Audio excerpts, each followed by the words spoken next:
Madam Janasena party ఆవిర్భావ దినోత్సవానికి వచ్చారు, కానీ ఈ రోజు వైసీపీ ఆవిర్భావ దినోత్సవం కూడా జరుగుతుంది. మీకు ఐడియా ఉందా మేడం? నేను అదొకటి ఉందా? పార్టీ అధ్యక్షుడు ఎవరు, పెట్టింది ఎప్పుడు జరుపుకుంటారు నాకు అసలు ఎప్పటి వరకు తెలియదు. 5 ఏళ్ళు అధికారంలో ఉన్నప్పుడు తెలియలేదు వైసీపీ ఆవిర్భావ దినోత్సవం అని. ఓడిపోయినాక బయటకు వచ్చింది ఆవిర్భావ దినోత్సవం. అయితే ఎందుకు అధ్యక్షుడు ఎవరు? శివకుమార్ సెలబ్రేట్ చేశారా, జగన్మోహన్ రెడ్డి గారు సెలబ్రేట్ చేశారా? జగన్మోహన్ రెడ్డి గారు సెలబ్రేట్ చేశారు, మరి ఎవరి హోదాలో చేశారని తెలియలేదు. ఎవరి పార్టీ, ఎవరికి పెట్టిన పార్టీ, ఎవరు సెలబ్రేట్ చేస్తున్నారు? నిజంగానే ఏదో అంటారు, కూటమిలో వచ్చారు, ఎవరో గెలిపిస్తే గెలిచారు, ఇట్లాంటి మాటలన్నీ మాట్లాడుతుంటారు వాళ్ళు జనరల్ గా. మనం ఇంకా ప్రజాస్వామ్యబద్ధంగా ఎలక్షన్కి వెళ్ళి ప్రజలు ఆమోదంతో నాయకులు అయ్యాం. కానీ అసలు పార్టీ పెట్టడంలోనే పక్కోడు పార్టీ లాక్కున్న పార్టీ ఏదన్నా వైసీపీ పార్టీ. శివకుమార్ పెట్టుకున్న పార్టీని ఆక్రమించి వాళ్ళ ఆవిర్భావ దినోత్సవం జరుపుతున్నారంటే ఎందుకంటే శివకుమార్ దగ్గర డేట్ తీసుకున్నారో, వీళ్ళు ఇష్టమైన డేట్ క్రియేట్ చేసుకున్నారో కూడా తెలియని పరిస్థితి వాళ్ళ పార్టీకి.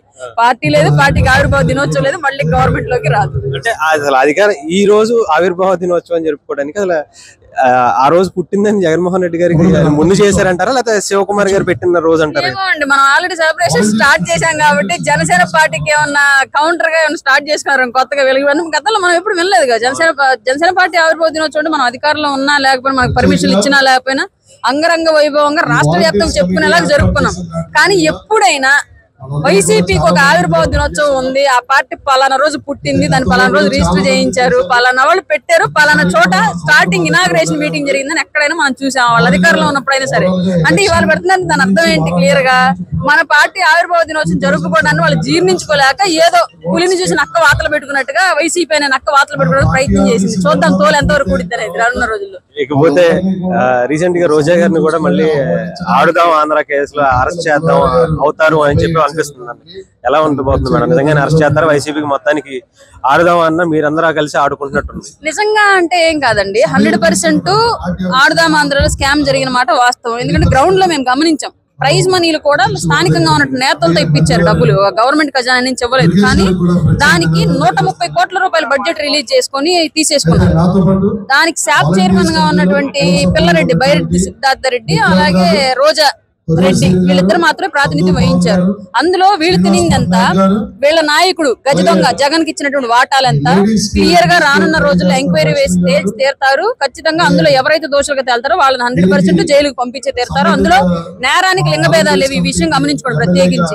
ప్రతి ఒక్కళ్ళు ఇవాళ నేరాలు చేసేటప్పుడేమో లింగ భేదాలు గుర్తు రావట్లేదు, కులాలు గుర్తు రావట్లేదు. తప్పుకు శిక్షించబడేటప్పుడు మాత్రం మేము దళితులమి, మేము మహిళలం అని చెప్పేసి అంటున్నారు. రాజ్యాంగంలో ఎక్కడా కూడా తప్పు చేస్తే మహిళకు ఒక శిక్ష, పురుషుడికి ఒక శిక్ష, దళితుడికి ఒక శిక్ష, అగ్రవర్ణాలకు ఒక శిక్ష అని రాజ్యాంగం ఎక్కడా చెప్పలా, ఇండియన్ పీనల్ కోడ్ ఎక్కడా చెప్పలా. కాబట్టి తప్పు చేస్తే రోజా వాళ్ళు ఇంకొకళ్ళైనా సరే కంపల్సరీగా తీసుకెళ్తారు, ఆడుకోవాల్సింది. బోరిగడ్డ అనిల్కి సంబంధించి వాళ్ళ అమ్మగారు కూడా కొన్ని వీడియోలు పెడుతున్నారు. నేను నిజంగానే హాస్పిటల్లో ఉన్నాను అంటే, ఒకప్పుడు ఎలా మాట్లాడాడో తెలుసు, అమ్మల్ని ఎక్కడికి వ్యక్తి ఇప్పుడు అదే అమ్మని అడ్డం పెట్టుకుని బయటకు రావాలనే ప్రయత్నం చేస్తున్నారు. ఎలా ఉంటుంది? ఇదే బోరగడ్డ అనిల్ గారు వాళ్ళ అమ్మని ఒకటి అడగాలనుకుంటున్నాను. పవన్ కళ్యాణ్ గారికి కోవిడ్ ఎఫెక్ట్ అయ్యి బెడ్ రెడీ, ఆయన బెడ్ మీద ఉంటే ఇదే బోరగడ్డ అనిల్ కుమార్ మాట్లాడిన మాట, నువ్వు కొంచెం దూరం నడిస్తే మంచంలో పడతావు, ఇంకో మాట అనలేను పవన్ కళ్యాణ్ గారిని, అతను అన్నాడు అని నీ భార్యని వేరే వాళ్ళని చెప్పు అన్నట్టుగా చండాలంగా మాట్లాడేది నేను మాట్లాడలేను. ఆ రోజు ఈవిడ కళ్ళు చెవులు నోరు పడిపోయాయా?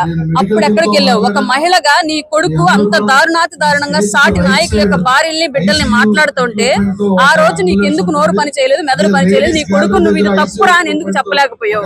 ఆ రోజు నీ కొడుకు మాట్లాడే మాటల్ని ఎంత బాగా ఎంజాయ్ చేస్తూ చప్పట్లు కొడుతూ వాడు సంపాదించిన అక్రమ సంపాదన తిని ఇప్పటి వరకు బ్రతికావో, ఇవాళ వాడు చేసిన దారుణాలకు పడే శిక్షణ కూడా చూస్తూ రైట్. మనం అయితే పిఠాపురంలో ఉన్నాం. పిఠాపురంలో జనసేన పార్టీ ఫైర్ బ్రాండ్ కీర్తన గారు అధికార ప్రతినిధిగా ఉన్నారు. ఆవిడని అడిగి రీసెంట్ గా వైఎస్ఆర్సీపీ కూడా ఆవిర్భావ దినోత్సవం జరుపుకోవడం జరిగింది. ఎలా చూస్తారు మేడం? నాకు తెలిసి వాళ్ళ క్యాడర్కే తెలియదేమో ఈ రోజు వాళ్ళ ఆవిర్భావ దినోత్సవం. మేము వాళ్ళని గమనిస్తూ ఉంటాం కాబట్టి మాకు తెలుసు మా ఆవిర్భావ దినోత్సవం ఎలా జరుగుతుందో. మేము ఎంత సందడిగా ఉన్నామో మీకు కూడా తెలుసు. ప్రజల మన్ననతో ఉంటేనే ఆ కళ, ఆ వెలుగు, ఆ పాజిటివ్ వైబ్స్ ఉంటాయి సార్. ప్రజల్ని ఏడిపిస్తూ పిక్క తింటూ చేసే రాజకీయం ఎప్పటికీ పనిచేయదు. అలా వాళ్ళ ఆవిర్భావ దినోత్సవం లాగా ఉంటుంది అంతే. ముఖ్యంగా అంటే పవన్ కళ్యాణ్ గారు జనసేన పార్టీ ఫౌండర్, ఆయనే స్థాపించారు. మరి వైఎస్ఆర్సీపీకి ఎలా చూస్తారు మేడం? ఆయన పార్టీ అంటారా? ఆయన్ని అసలు ఎలా చెప్పుకోగలుగుతారు ఫాస్ట్ ఈ రోజే ఫౌండేషన్ అని జరిగి చెప్పడానికి? ఏంటి సార్ అలా అంటారు? సోనియా గారిని గడగడ లాలించారంటారు కదా సార్, మీరు అలా అంటున్నారు. అంటే ఎవరో పెట్టిన పార్టీని పీక్కొని దాంట్లో రాజకీయం చేస్తూ శాశ్వత అధ్యక్షుడిగా ఉండిపోయిన అధ్యక్షతో ఉండే జగన్మోహన్ రెడ్డి గారు ఎంతకన్నా ఏం చెప్తాం. ప్రజలు 11 సీట్లు ఇంట్లో కూర్చోబెట్టారు. ఇంకా ఆ 11 కూడా తీసుకోవడానికి ఎక్కువ రోజులు లేదు. వీళ్ళ ఇట్లే అతి చేస్తూ ఉంటే రాబో రోజులు రాష్ట్రంలో కూడా ఉండదు. అంటే రీసెంట్ గా రోజా గారి మీద కూడా ఆడుదాం ఆంధ్రాకి సంబంధించినటువంటి ఏదైతే అవినీతి జరిగిందో దాని మీద బయటకు వస్తుంది. ఎలా చూస్తారు మేడం? అంటే వైఎస్ఆర్సీపీలో ఆల్మోస్ట్ అందరూ అయిపోవచ్చింది, రోజా గారు ఒక్కళ్ళే మిగిలేరు. ఆడుకుంటాం ఆంధ్ర అధికారంలోకి వచ్చాం, తప్పులు చేసిన వాళ్ళని స్కాములు చేసిన వాళ్ళతో అయితే ఆడుకుంటాం ఆంధ్రానే మేము కూడా ఆడేస్తాం. ఎందుకంటే రోజా గారి మితిమీరిన మాటలు, రోజా గారి మితిమీరిన ప్రవర్తన, వ్యక్తిగత విమర్శలు, పవన్ కళ్యాణ్ గారిని ఎలక్షన్ రిజల్ట్ వచ్చే ముందు రోజు ఆవిడ మాట్లాడింది ఎప్పటికీ నేను మర్చిపోలేను. అధికారం ఉందన్న అహంకారంతో కళ్ళు నెత్తికెక్కి జనసేన పార్టీ అధ్యక్షుడు పవన్ కళ్యాణ్ గారిని మీరు ఎలా మాట్లాడారో ఒక్కరం కూడా మర్చిపోం. రోజా గారు గుర్తుపెట్టుకోండి, వడ్డీకి వడ్డీ చెల్లించాలని ఉన్న న్యాయబద్ధమైన పరిపాలన సాగిస్తున్నాం కాబట్టి అక్రమ కేసులు పెట్టడానికి సంసిద్ధంగా లేము. ఖచ్చితంగా నువ్వు చేసిన తప్పులు ఎండగడతాం, ఖచ్చితమైన శిక్షలు అయితే పడతాయి. మేడం రీసెంట్ గా బోరగడ్డ అనిల్ కి సంబంధించి ఆ బెయిల్ తో బయటకు రావడం అనేది కూడా చూసాం.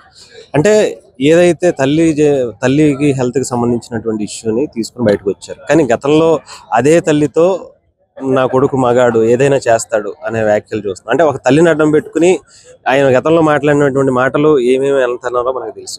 ఇప్పుడు తల్లిని అడ్డం పెట్టుకుని బయటికి రావాలనే ప్రయత్నాన్ని మీరు ఎలా చూస్తారు? బోరగడ్డ అనిల్ కి మాకు చాలా వ్యత్యాసం ఉంది. అంటే నక్కకి నాగలోకానికి ఉన్నంత వ్యత్యాసం ఉంది. ఎందుకంటే నేను ఒక తల్లి గురించి మాట్లాడను, ఆవిడకి ఆరోగ్యం బాగాలేదు కాబట్టి తొందరగా ఆరోగ్యం కుదిటి పడాలని, ఆమె బాగుండాలని మనస్ఫూర్తిగా కోరుకుంటాను. కానీ ఈ రోజు ఏదైతే నీ తల్లికి బాగాలేదని నువ్వు నటన చూపిస్తున్నావో, గతంలో పవన్ కళ్యాణ్ గారి వ్యక్తిగత జీవితంలో ఉన్న ఆయన భార్యని, ఆయన బిడ్డల్ని, వాళ్ళ అమ్మగారిని నువ్వు మాట్లాడిన మాటలైతే ఎవరు క్షమించారు. ఈ రోజు నీ తల్లి గౌరవం దక్కాలి, నీ తల్లి పైన నువ్వు మాట్లాడుతున్నావు. మళ్ళీ ఆ రోజు కూడా అది గుర్తుకు రాదా? అంటే మందాకు వస్తే ఒక నీతి, ఎదుటోళ్ళకి ఒక నీతి అనేది వర్తింప చేయకూడదు. అండ్ అనిల్ గారు మాట్లాడిన మాటలు ఎవరు కూడా సమర్థించారు. ఆయన కఠినమైన శిక్షలు పడాలి. మొన్న తప్పించుకున్నాడు, కానీ అది జరగదు. ఇప్పుడు మేము ఇంకా బలంగా అతన్ని ఎదుర్కోవడానికి సంసిద్ధంగా ఉన్నాం సార్. ఇకపోతే అంటే జనసేన పార్టీ ఆవిర్భావ దినోత్సవం అంటే ఒక దశాబ్ద కాల పోరాటం తర్వాత ఇక్కడ ఈసారి జరగబోతుంది. ఎలా చూస్తున్నారు మేడం? ఎలా జరుపుకుంటున్నారు? పండగ చేసుకుంటున్నాం సార్. ఇంకా అంతకు మించి మాటలు లేవు. పవన్ కళ్యాణ్ గారి పోరాటం, ఆయన నిలబడిన తీరు, ఆయన కష్టం, ఆయన కృషి, ఆయన ఇంకొకరు అయితే వెళ్ళిపోతారు సార్. ఇన్ని అవమానాలు, ఇంత వ్యక్తిగత విమర్శలు, ఆర్థిక మూలాలను దెబ్బతీస్తూ అసలు ఒక మనిషికి మనుగడే లేకుండా చేయాలి, కేవలం రాజకీయాల్లో ప్రజల పక్షాన్ని నిలబడుతున్నాడు అన్న ఒకే ఒక ఇంటెన్షన్ తో ఆయన ఎంత ఇబ్బంది పెట్టారో మీకు తెలుసు. ఆయన సినిమాలను ఎంత ఇబ్బంది పెట్టారో తెలుసు, ఆయన కుటుంబాన్ని ఎంత ఇబ్బంది పెట్టారో తెలుసు, ఆయన నమ్ముకున్న మాలాంటి కార్యకర్తలు ఎంత అవమానించారో మీకు తెలుసు. కానీ ఇవన్నీ నిలబడినందుకే, ఓర్పు సహనంతో ఉన్నందుకు కాలం సమాధానం చెప్పింది. ప్రజలు ఆయన నిలబడిన తీరుకు నచ్చి ఈ రోజు రాష్ట్ర రాజకీయాల్లో కాదు ఎక్కడ కూడా జరిగిన విధంగా 100% స్ట్రైక్ రేట్ తో ఆయన అసెంబ్లీలోకి పంపించారు. అది చాలు సార్ మాకు. ఇక్కడ పిఠాపురంలో చూస్తున్నారు కదా, గతంలో చూసిన దానికి ఇప్పుడు చూసిన దానికి అంటే కళ్యాణ్ గారికి గెలవక ముందు ఎలా ఉంది, ఇప్పుడు ఎలా అనిపిస్తుంది? అప్పుడు పోరాటం చేయడం కోసం వచ్చాం, ఇప్పుడు పోరాటం గెలిచి విజయ దందుబి మోగిస్తూ పవన్ కళ్యాణ్ గారి స్పీచ్ కోసం ఉత్కంఠగా ఎదురు చూస్తున్న జన సైనికురాలు లాగున్నాను సార్, అండ్ వీర మహిళ లాగున్నాను. ఎందుకంటే రాష్ట్ర రాజకీయాలతో పాటు నేషనల్ ఇష్యూస్ ని కూడా ఈసారి మాట్లాడబోతున్నారు పవన్ కళ్యాణ్ గారు. తద్వారా మన రాష్ట్ర ఖ్యాతిని దశ దిశాలా తీసుకుపోయే విధంగా ఆయన స్పీచ్ ఉంటుంది, ఉత్కంఠగా ఉండబోతుంది. అందరూ వేచి చూద్దాం. అంటే ఇప్పటివరకు ఒక ప్రతిపక్ష పాత్ర కూడా లేకపోయినా కూడా చాలా బలంగా పోరాటం చేశారు. కానీ ఇప్పుడు ప్రతిపక్షం కావాలనో ఇంకొకటనో ఇస్తేనే వస్తామనో పోరాటం చేస్తామనో ప్రజల సమస్యల గురించి మాట్లాడతామని అంటున్నారు. అంటే ఏమీ లేకుండా కనీసం ఒక ఎమ్మెల్యే కానీ ఒక వార్డు మెంబర్ కూడా లేకుండా పవన్ కళ్యాణ్ గారు ఎంత చేసినప్పుడు 11 మంది ఎమ్మెల్యేలు అంటే చిన్న విషయం ఏం కాదు. దీన్ని ఎలా చూస్తారు మేడం? వ్యత్యాసం అంటే ఒక పవన్ కళ్యాణ్ గారి జనసేన పార్టీకి వైఎస్ఆర్సీపీ. సార్ మీ క్వశ్చన్ లోనే ఆన్సర్ ఉంది. పవన్ కళ్యాణ్ గారు ప్రజల కోసం వచ్చారు, జగన్మోహన్ రెడ్డి గారు కేసులను తప్పించుకోవడం కోసం వచ్చారు, ఆస్తుల్ని పరిరక్షించుకోవడం కోసం వచ్చారు. ఆయన ఇంటెన్షన్ దోచుకోవాలి, లేదంటే దాచుకోవాలి. అందుకే ఆయన అసెంబ్లీకి రావాలంటే ఆయన ప్రజల పక్షాన మాట్లాడడం కోసం రావట్లేదు కదా. ఆయన అక్కడ ఏదో ఒక సాగు పెట్టి తప్పించుకోవడం కోసం ఒక సాకు కావాలి, అది నాకు ప్రతిపక్ష నేతగా నన్ను గుర్తించట్లేదు అంటున్నారు. సో పవన్ కళ్యాణ్ గారికి అది కాదు. ఒక ఎమ్మెల్యేని మీరు లాక్కున్నా ఆయన ప్రజల పక్షాన్ని నిలబడ్డారు. మీరు జీవోలు తీసుకుని ఆయన రాకుండా చేస్తున్నా ఆయన బయటకు వచ్చారు. ఎక్కడికి ఆయన అరెస్ట్ చేయడానికి ప్రయత్నించినా ఆయన బయటకు వచ్చారు. బికాస్ పవన్ కళ్యాణ్ గారు ప్రజల మనిషి, జగన్మోహన్ రెడ్డి గారు వ్యక్తిగత స్వార్థాల కోసం వచ్చిన వ్యక్తి రాజకీయాల్లో. అండ్ ఈ రోజు మీరు చూసే వాళ్ళ చెల్లిని, వాళ్ళ అమ్మనే ఎంత సఫర్ చేస్తున్నారు. వాళ్ళకే లేని ఇది రాష్ట్ర మహిళలకి, రాష్ట్ర ప్రజలకు ఉంటుందంటే ఐ వోంట్ బిలీవ్. ఈసారి జనసేన పార్టీ ఈ ఆవిర్భావ దినోత్సవం తర్వాత అగ్రెసివ్ గా ఇంకా ఫాస్ట్ గా ఉంటది అంటారా? కొన్ని చిన్న ఇష్యూస్ ఉన్నాయి, అంటే ఇంకా కమిటీలు కావచ్చు, లేదంటే నియోజకవర్గాలకు సంబంధించినవి కావచ్చు. ఈ ఆవిర్భావ దినోత్సవం తర్వాత అన్ని క్లియర్ అవుతాయి అంటారా? అగ్రెసివ్ అని చెప్పను కానీ విధానపరంగా వెళ్ళడానికి సంసిద్ధంగా ఉన్నాం. ఎందుకంటే వాళ్ళు చేసిన అతి మేము చేయకూడదు, వాళ్ళు చేసినట్టుగా దాడులు మేము పాల్పడకూడదు, వాళ్ళు చేసిన ఏవైతే మిస్టేక్స్ ఉన్నాయో మేము రిపీట్ చేయకూడదు. మేమేం చేయాలి, మాకు ఇచ్చిన గౌరవాన్ని కాపాడుకుంటూ బాధ్యతాయుతంగా పనిచేయడానికి సంసిద్ధంగా ఉంటాం. సౌజన్య గారు నమస్తే అండి. నమస్తే అండి. జనసేన 12వ ఆవిర్భావ సభ జరగబోతుంది ఎల్లుండి, ఎలా అనిపిస్తుందండి మీకు? నిజంగా 12వ ఆవిర్భావ సభ కుటుంబ ప్రభుత్వంలోకి రావడం, 100% స్ట్రైక్ రేట్ సాధించుకోవడం చాలా ఆనందంగా ఉంది. ఎందుకంటే అందరికన్నా ఎక్కువ పవన్ కళ్యాణ్ గారు ఎంత అయితే కష్టం, ఒక అవమానాలు అన్ని ఎదుర్కొని ఈ రోజు ఈ స్థాయికి వచ్చారో, అంతే ఆయన వెనకాల నడిచిన మేమంతా కూడా ఎన్నో అవమానాలు, చిత్తారాలు, చేదరింపులు ఇవన్నీ ఎదుర్కొని, కేసులు ఎదుర్కొని ఇవన్నీ ఎదుర్కొని కూడా ఈ రోజు ఈ 12వ ఆవిర్భావ సభ చాలా గర్వంగా, ఘనంగా, ఒక ఉత్సవం లాగా, ఒక జాతరలాగా జరుపుకోవడానికి సిద్ధంగా ఉన్నాము. ఎందుకంటే ఒక 12 కమిటీలు వేసుకుంటా చాలా ఉల్లాసం. మీరు చూడొచ్చు, ఇంకా 2 రోజులు టైం ఉంది, కానీ ఈ రోజే ఇక్కడ వాతావరణం ఎలా ఉంది, ఒక పండుగ వాతావరణానికి ఏ మాత్రం తీసుకునే విధంగా ఈ రోజు ఇక్కడ వాతావరణం అంతా మీరు చూస్తా ఉన్నారు. అంటే ఒక దేశంలో ఎన్నడూ లేని విధంగా ఒక స్ట్రైక్ రేట్ 100% స్ట్రైక్ రేట్ సాధించిన పార్టీగా ఒక్క సీటు కూడా గెలవలేపాడు, తాను సైతం గెలవలేపాడని చెప్పిన ప్రతి ఒక్కరికి చెంపపెట్టేలాగా 100% స్ట్రైక్ రేట్ సాధించి ఈ రోజు ఈ సభ ఇంత గర్వంగా చేసుకోవడం అనేది నిజంగా మాకు చాలా ఆనందంగా ఉంది. అలానే మేము ఏదైతే ఎక్స్పెక్ట్ చేస్తున్నామో దానికి మించి వస్తారు. ఎందుకంటే గత ప్రభుత్వంలో ఎక్కడో 7 కిలోమీటర్లు బయట ఆపేసిన పరిస్థితి నుంచి కూడా అక్కడి నుంచి నడుచుకుంటూ వచ్చిన నడుచుకుంటూ వచ్చి వాళ్ళ అబ్బాయిని చూపించిన పరిస్థితి ఉంది. కానీ ఈ రోజు ప్రభుత్వంలో ఉన్నాము, ఎక్కడ ఆంక్షలు లేవు. ఈ ఏదైతే కట్ట తెగితే ఒక నది నీటి ప్రవాహం ఎలా వస్తుందో అలాగా అభిమాన ప్రవాహం ఏ స్థాయిగా వస్తుందని చెప్పని మేము అందరూ అవగాహన చేసుకుంటాము. దానికి తగ్గట్టుగానే ఆ ప్రవాహాన్ని తట్టుకునే విధంగానే మేము ఏర్పాట్లు చేసుకుంటా ఉన్నాము. ఈ రోజు 10 లక్షల మంది పైచీలకు వచ్చినప్పటికీ కూడా వాళ్ళెవ్వరికీ ఇబ్బంది కలగని విధంగా వాళ్ళకి టెంపరేచర్ పెరిగిన పరిస్థితుల్లో ఓఆర్ఎస్ అవ్వచ్చు, మజ్జిగ ప్యాకెట్లు అవ్వచ్చు, పుచ్చకాయలు అవ్వచ్చు, వాటర్ ఎక్కడికక్కడ వాటర్ సప్లై అవ్వచ్చు, ఫుడ్ అవ్వచ్చు, ప్రతి ఒక్క అంశాన్ని చాలా క్షుణ్ణంగా, ఎందుకంటే పవన్ కళ్యాణ్ గారు చాలా జాగ్రత్తలు చెప్పడం జరిగింది. ఎవరు వచ్చినా కూడా వాళ్ళ ఒక పండుగ వాతావరణం మనం చెప్తున్న తగ్గట్టుగానే వాళ్ళు పండుగ చేసుకుని వెళ్లే విధంగా ఉండాలి తప్పితే ఎక్కడ కూడా ఎటువంటి ఇబ్బందులు కలగకూడదని చెప్పడంతో ప్రతి ఒక్క కమిటీ కూడా చాలా బాధ్యతగా వ్యవహరిస్తుంది. వేసిన 12 కమిటీలు కూడా గత 8వ తారీఖు నుంచి 7వ తారీఖు సాయంత్రం నుంచి అందరూ ఇక్కడ ఉన్నారు. ఈ 7వ తారీఖు సాయంత్రం నుంచి ఈ రోజు వరకు కూడా కష్టపడుతున్నారు. ఇంకా మీరు చూడొచ్చు, చాలా వరకు మనకి 70% దాకా అయిపోయినాయి. ఇంకా ఈ 2 days లో మిగతాది కూడా కంప్లీట్ చేసుకుంటాము. ఎవరికి ఏమి ఇబ్బందులు లేకుండా ఖచ్చితంగా సభ 100% స్ట్రైక్ రేట్ ఎలా సాధించామో 100% సక్సెస్ చేసి ఎక్కడ ఏ చిన్న ఇబ్బంది కూడా లేకుండా మేము సభ జయప్రదం, విజయవంతం, జయకేతనంగా మేము చేసుకుంటామని చెప్పని ఈ మీడియా ముఖ్యంగా చెప్తాను. అలాగే కమాండ్ కంట్రోల్ కమిటీ అనేది అదొకటి ఏర్పాటు చేయడం కావచ్చు, లేదంటే సభ అయిపోయిన తర్వాత వేస్టేజ్ అంతా సేకరించడానికి కూడా ఒక కమిటీ ఏర్పాటు చేస్తారు.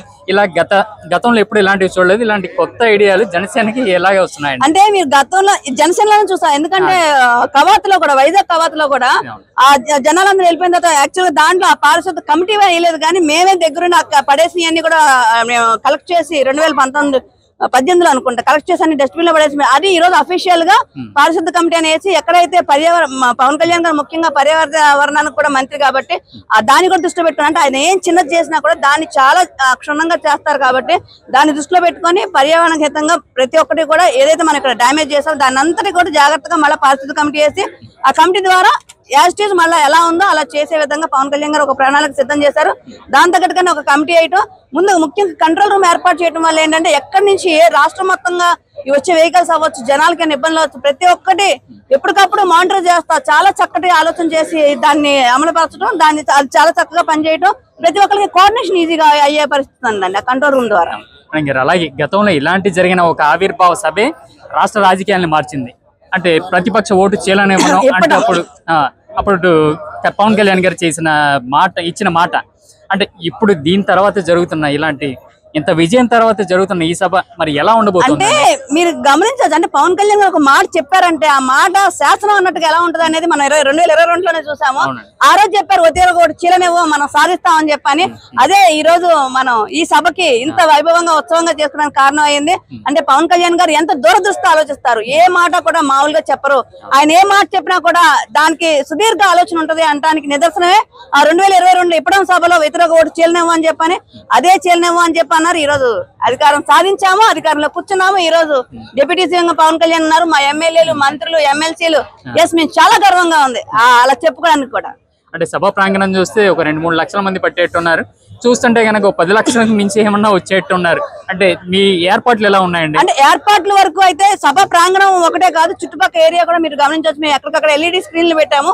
ఇక్కడ నుంచి బయట మేము ఏదైతే ఎండ్ పాయింట్ ఉందో ఆ ఎండ్ పాయింట్ చుట్టూ కూడా ఎల్ఈడి స్క్రీన్లు పెట్టడం జరిగింది. సభ చుట్టూ కూడా అంటే ఎక్కడెక్కడి నుంచి వచ్చిన వాళ్ళు కూడా ఒకవేళ మధ్యలో స్ట్రక్ అయినా కూడా అక్కడి నుంచి కూడా సార్ ప్రసంగం చాలా చక్కగా వినేటట్టుగా మేము ఆ ఏర్పాట్లు చేయడం జరిగింది. కాబట్టి ఎంతమంది వచ్చినా కూడా ఇబ్బంది కలగకుండా వాళ్ళకి ఫుడ్ ఏర్పాట్లు, అలానే వాళ్ళు వచ్చే రవాణా ఎలాగో వాళ్ళు వచ్చే పరిస్థితి ఉంటుంది. కాబట్టి ఇబ్బంది లేకుండా వాళ్ళు అంటే ఇప్పుడు ఈ సెలెన్సులు తీసి వెళ్లే పరిస్థితి కాకుండా జాగ్రత్తగా ఇంటికి వెళ్తే చాలు. మాకు అంతకన్నా ఇంకేం అవసరం, మిగతా ఏర్పాట్లన్నీ మేము జాగ్రత్తగా చూసుకుంటాం. రైట్ అండి, థ్యాంక్ యూ మేడం.